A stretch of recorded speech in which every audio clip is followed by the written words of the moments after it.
Martin and James. Thanks, Steve. Yeah, well, Schumacher and Bridgestone, Ferrari, the combination to beat over in America 2 weeks ago, and everybody's saying it will be a very different story as once again Michael Schumacher and Fernando Alonso go side by side. Schumacher looking across at the man who took his crown off him. These two have done this quite a few times before as they go out on the track to start this final 15-minute knockout session. They have virtually a Grand Prix start, the two of them, side by side, and there's a real niggle as to who's going to lead the way. It's a matter of sort of macho pride between the two of them, isn't it? Well, I can't see a lot of other advantage except they're not running in the dirty air then, but their cars have got to cope with that in Grand Prix conditions anyway. But yeah, I think it's just going to be a boys' squabble to get themselves out of the paddock first. They'll be staring at those lights just like you do at the traffic lights when some hot rod turns up beside you, and Louise has found Mark Webber.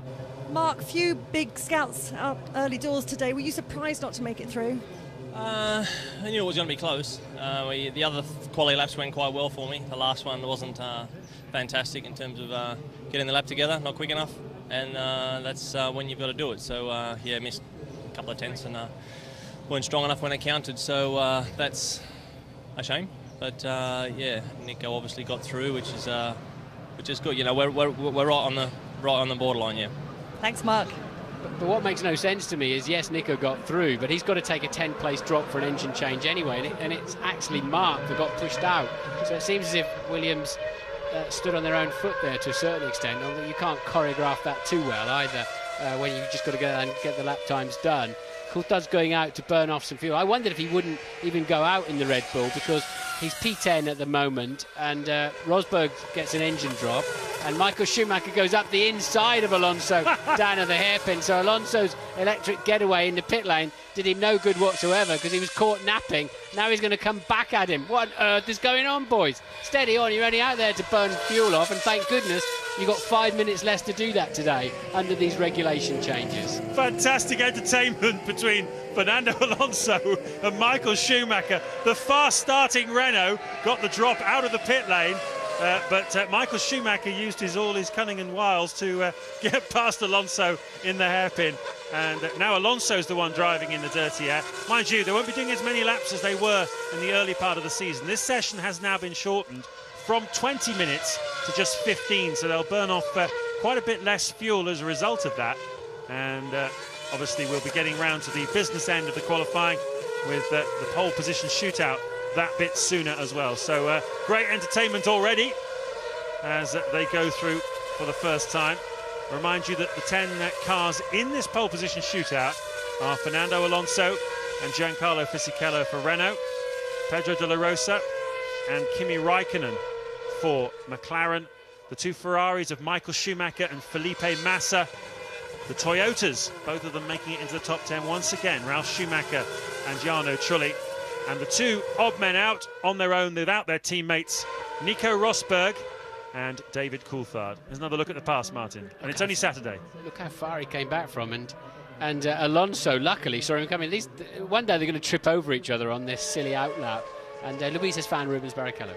Rubens, I know that Jensen had traffic issues on both of his laps. Any particular problems for you, or is that just the pace of the car here?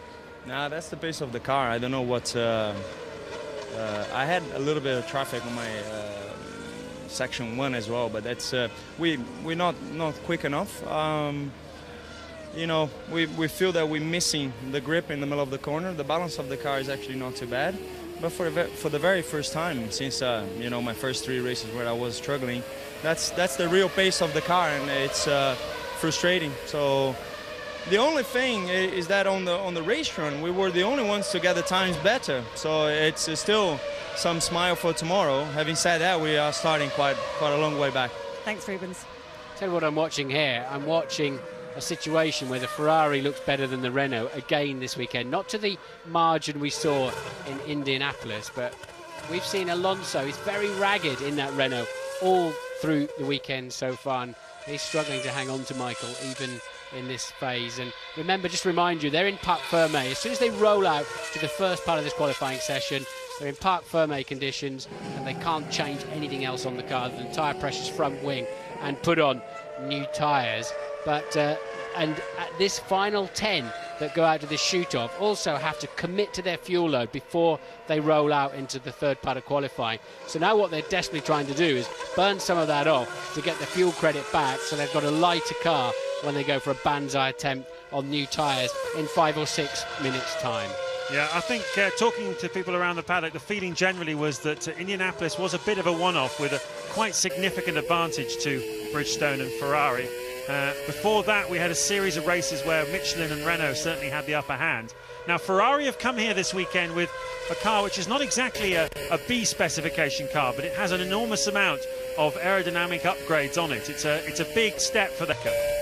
So, not that we're watching a Grand Prix here, although it feels like it. And you can see it's got past him there.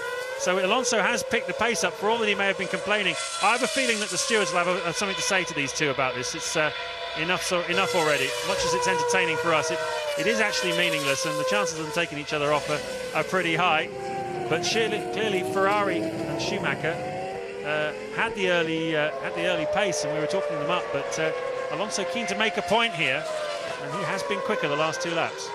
The boys are having a grin. I don't think there's too much the stewards can do or say about it already, as long as they don't actually run into each other. So it's Alonso got a good toe down, and look how his body goes down inside the car when he hits the brakes hard. And Michael was getting ready to turn in as well. They're having some fun, aren't they? And Alonso now going even faster on this next lap. So, but as a reminder, they get 2.3 kilograms of fuel back for every lap that they complete now, and that's about what they can lob off. So in terms of the fuel burns, so every 4 laps they can get underway now and get behind them will give them something like 0.4 of a second advantage when it comes to the qualifying. They'll be 0.4 faster for the less weight that they've got to carry. Well, Kimi Raikkonen's out there at the moment. He's lapping in the same sort of pace as Alonso, and it is possible to get a few indicators for tomorrow's race, actually, from the relative pace that they're going, because whereas they were sort of trundling round previously,